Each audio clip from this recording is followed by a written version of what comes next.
ನಮಸ್ತೆ friends, corn cheese paratha ಇವತ್ತಿನ recipe. ಮಕ್ಕಳ ಟಿಫಿನ್ ಬಾಕ್ಸಿಗೆ ಬೆಳಗಿನ ಬ್ರೇಕ್ಫಾಸ್ಟಿಗೆಲ್ಲ ಮಾಡಿ ತಿನ್ನಬಹುದು. ಬೆಳಗ್ಗೆ ಅಂತಲ್ಲ, ಯಾವ ಟೈಮಲ್ಲಿ ಸಹ ಮಾಡಿ ತಿನ್ಬಹುದು. ಅಷ್ಟು ರುಚಿಯಾದ ಕಾರ್ನ್ ಚೀಸ್ ಪರಾಟ ಇದು. ಮಾಡಲಿಕ್ಕೆ ಸಹ ತುಂಬ ಸುಲಭ. ಜಾಸ್ತಿ ಏನು ಮಸಾಲೆ ಸಾಮಗ್ರಿ ಬೇಡ. ನಾನು ಚೀಸ್ ಕ್ಯೂಬ್ ತೆಗೆದುಕೊಂಡು ಅದರಿಂದ ಮಾಡಿದ್ದೇನೆ. ಗುಡ್ ಫುಡ್ ಲ್ಯಾಂಡ್ ಚಾನಲ್ಗೆ ನಿಮಗೆಲ್ರಿಗೂ ಆತ್ಮೀಯ ಸ್ವಾಗತ. ನೀವಿನ್ನೂ ನನ್ನ ಚಾನಲ್ ಗುಡ್ ಫುಡ್ ಲ್ಯಾಂಡನ್ನು ಸಬ್ಸ್ಕ್ರೈಬ್ ಮಾಡಿಲ್ಲ ಅಂದರೆ ದಯವಿಟ್ಟು ಸಬ್ಸ್ಕ್ರೈಬ್ ಮಾಡಿ ಹಾಗೂ ಲೈಕ್ ಬಟನನ್ನು ಪ್ರೆಸ್ ಮಾಡಿ ಮತ್ತು ಫ್ಯಾಮಿಲಿ ಫ್ರೆಂಡ್ಸ್ಗೆ ಶೇರ್ ಮಾಡೋದನ್ನು ಖಂಡಿತ ಮರಿಬೇಡಿ. ನಾನಿಲ್ಲಿ ಒಂದು ಕಾರ್ನನ್ನು ನೋಡಿ ಈ ರೀತಿ ಬಿಡಿಸಿಟ್ಟಿದ್ದೇನೆ. ಇದನ್ನೊಂದು ಮಿಕ್ಸಿ ಜಾರಿಗೆ ಹಾಕ್ತೇನೆ.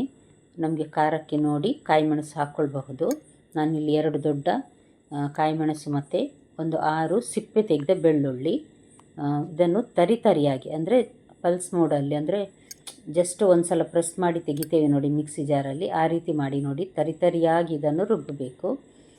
ನೀರೆಲ್ಲ ಆಗಬಾರ್ದು. ಜಾಸ್ತಿ ಗ್ರೈಂಡ್ ಆದರೆ ನೀರಾಗ್ತದೆ, ಬೇಗ ನೀರು ಬಿಡ್ತದೆ ಇದು. ಇದನ್ನೊಂದು ಪಾತ್ರೆಗೆ ಹಾಕ್ತಾ ಇದ್ದೇನೆ ನೋಡಿ. ಇದಕ್ಕೀಗ ನಾನು ಒಂದು ದೊಡ್ಡ ಕ್ಯಾರೆಟ್, ಸಾಧಾರಣ 1 ಕಪ್ಪಿನಷ್ಟು ಆಗ್ಬೋದು, ತುರಿದು ಹಾಕ್ತಾ ಇದ್ದೇನೆ. ಸಣ್ಣದಾಗಿ ತುರಿದು ನೋಡಿ ಕ್ಯಾರೆಟನ್ನು ಹಾಕ್ತಾ ಇದ್ದೇನೆ. ಮಕ್ಕಳಿಗೆ ಕೊಡುವ ಹಾಗಿದ್ದರೆ ಟಿಫಿನ್ ಬಾಕ್ಸಿಗೆಲ್ಲ ಸ್ವಲ್ಪ ಕಾಯಿ ಮೆಣಸು ಕಡಿಮೆ ಹಾಕ್ಕೊಳ್ಬಹುದು. ಒಂದು ಮೀಡಿಯಮ್ ಸೈಜಿನ ಈರುಳ್ಳಿ, 1 ಹಿಡಿ ಕೊತ್ತಂಬರಿ ಸೊಪ್ಪು. ಈರುಳ್ಳಿಯನ್ನು ಸಣ್ಣದಾಗಿ ಕಟ್ ಮಾಡಿದ್ದೇನೆ ನಾನು. ಈಗ ನೋಡಿ, ಇದು ಚೀಸ್ ಕ್ಯೂಬ್ಸ್. ಇದು ನಾನು ಇದರಲ್ಲಿ ಒಂದು 6 ಕ್ಯೂಬ್ಸ್ನಷ್ಟು ಚೀಸನ್ನು ತೆಗೆದುಕೊಂಡಿದ್ದೇನೆ ನೋಡಿ. ಈ ರೀತಿ ಗ್ರೇಟ್ ಮಾಡಿ ನಾನೀಗ ಚೀಸನ್ನು ಹಾಕ್ತಾ ಇದ್ದೇನೆ.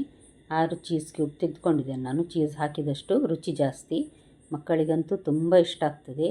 ಇದು ನೋಡಿ ಆರಿಗ್ಯಾನೋ, ಇದು ಅಷ್ಟೇ 1 ಟೇಬಲ್ ಸ್ಪೂನ್ನಷ್ಟು ನಾನು ಹಾಕ್ತೇನೆ. ಪರಿಮಳ ಮತ್ತು ಟೇಸ್ಟ್ ಚೆನ್ನಾಗಿ ಬರ್ತದೆ.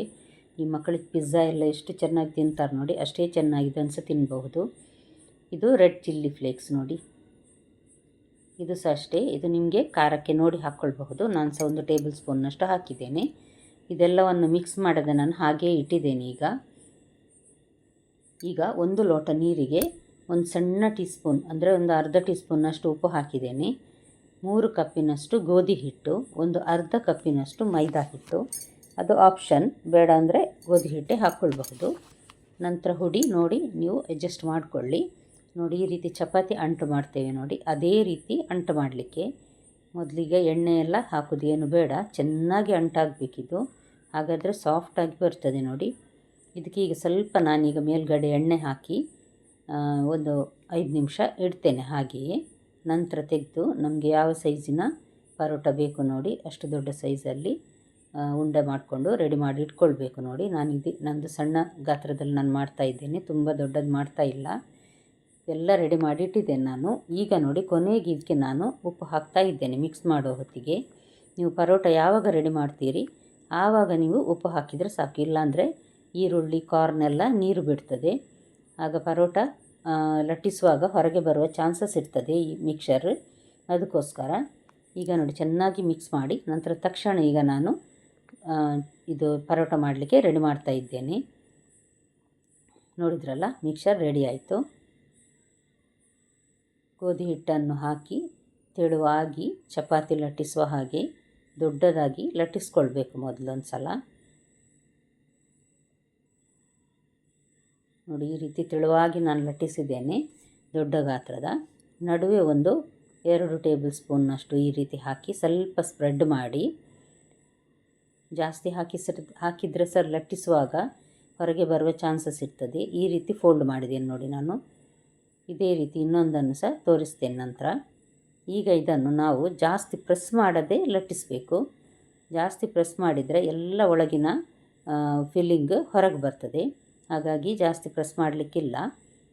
ಸ್ವಲ್ಪ ಮೆಲ್ಲಗೆ ಲೈಟಾಗಿ ಪ್ರೆಸ್ ಮಾಡಿ ಇದನ್ನು ಲಟ್ಟಿಸಬೇಕು ನೋಡಿ. ನಾನು ಪಕ್ಕದಲ್ಲಿ ಕಾವಲಿಯನ್ನು ಗ್ಯಾಸಲ್ಲಿ ಇಟ್ಟಿದ್ದೇನೆ ಬಿಸಿ ಆಗಲಿಕ್ಕೆ ಅಂತ, ಯಾಕಂದರೆ ಇದನ್ನು ಮಾಡಿ ಇಡಲಿಕ್ಕೆ ಆಗೋದಿಲ್ಲ, ಸ್ವಲ್ಪ ನೀರು ಬಿಡ್ತದೆ, ಅದಕ್ಕೋಸ್ಕರ. ಚೆನ್ನಾಗಿ ಉಬ್ಬಿ ಬಂದಿದೆ ನೋಡಿ. ಮೀಡಿಯಮ್ ಹೀಟಲ್ಲಿ ನಾನು ಇದನ್ನೀಗ ಬೇಯಿಸ್ತಾ ಇದ್ದೇನೆ. ತುಪ್ಪ ಚೆನ್ನಾಗಿ ಹಾಕ್ಕೊಳ್ಳಿ. ನಂತರ ಪುನಃ ತಿನ್ನುವಾಗ ಮೇಲ್ಗಡೆ ಬೆಣ್ಣೆ ಹಾಕಿ ಬೆಣ್ಣೆಯನ್ನು ಅದ್ದಿ ತಿಂದ್ರಂತೂ ರುಚಿಯೇ ಅದ್ಭುತ. ಖಂಡಿತ ಒಂದು ಸಲ ನಿಮ್ಮ ಮನೆಯಲ್ಲಿ ಸಹ ಟ್ರೈ ಮಾಡಿ ಫ್ರೆಂಡ್ಸ್. ಈ ರೀತಿ ಚೆನ್ನಾಗಿ ಬೇಯಬೇಕು ನೋಡಿ ಪರೋಟ. ಸಾಫ್ಟಾಗಿದ್ದು ತುಂಬ ರುಚಿಯಾದ ಪರೋಟ ನೋಡಿ ಒಂದು ರೆಡಿ ಆಯಿತು. ಇದು 2ನೇ ಪರೋಟ ಸಹ ನಾನು ಅದೇ ರೀತಿ ಲಟ್ಟಿಸಿ ಈಗ ಇದನ್ನು ನೋಡಿ ಹಾಕಿ ಬೇಯಿಸ್ತಾ ಇದ್ದೇನೆ. ಚೆನ್ನಾಗಿ ಒಂದು ಸಲ ಬೆಂದ ಮೇಲೆ ಯಾವಾಗಲೂ ರೋಟಿಯನ್ನೆಲ್ಲ ತಿರುಗಿಸಿ ಹಾಕಬೇಕು, ಇಲ್ಲಾಂದರೆ ಅಷ್ಟು ಚೆನ್ನಾಗಿ ಬೆಂದಿರೋದಿಲ್ಲ. ಪುನಃ ಪುನಃ ತಿರುಗಿಸಿ ಹಾಕೋದಕ್ಕಿಂತ ಒಂದು ಸಲ ಚೆನ್ನಾಗಿ ಬೆಂದ ಮೇಲೆ ಹಾಕಿದ್ರೇ ಒಳ್ಳೆಯದು. ತುಪ್ಪ ಧಾರಾಳವಾಗಿ ಹಾಕಿ ಮಕ್ಕಳಿಗಾದರೆ ಇನ್ನೂ ಸಹ ಒಳ್ಳೆಯದು. ಅದಕ್ಕೋಸ್ಕರ ಕಟ್ ಮಾಡಿದ್ದನ್ನು ಟಿಫಿನ್ ಬಾಕ್ಸಲ್ಲಿ ಹಾಕಿ ಸಹ ಕೊಡಬಹುದು.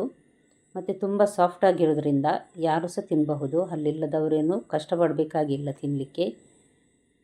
ಈರುಳ್ಳಿ ಸಹ ಸ್ವಲ್ಪ ಬೇಯ್ತದೆ, ಕಾರ್ನ್ ಸಾಫ್ಟ್ ಇದೆ, ಕ್ಯಾರೆಟ್ ಸಹ ಸಾಫ್ಟ್ ಆಗಿರ್ತದೆ. ನೋಡಿದ್ರಲ್ಲ ಫ್ರೆಂಡ್ಸ್, ಇವತ್ತಿನ ರೆಸಿಪಿ ನಿಮಗೆ ಇಷ್ಟ ಆಗಿರ್ಬೋದು ಅಂತ ತಿಳ್ಕೊಳ್ತೇನೆ. ದಯವಿಟ್ಟು ಲೈಕ್ ಬಟನನ್ನು ಪ್ರೆಸ್ ಮಾಡಿ ಮತ್ತು ಫ್ಯಾಮಿಲಿ ಫ್ರೆಂಡ್ಸ್ಗೆ ಶೇರ್ ಮಾಡೋದನ್ನು ಖಂಡಿತ ಮರಿಬೇಡಿ. ನಾಳೆ ಇನ್ನೊಂದು ಹೊಸ ರೆಸಿಪಿಯೊಂದಿಗೆ ನಿಮ್ಮನ್ನು ಮತ್ತೆ ಭೇಟಿ ಆಗ್ತೇನೆ. ನೋಡಿದ ಎಲ್ಲ ವೀಕ್ಷಕರಿಗೆ ಧನ್ಯವಾದ.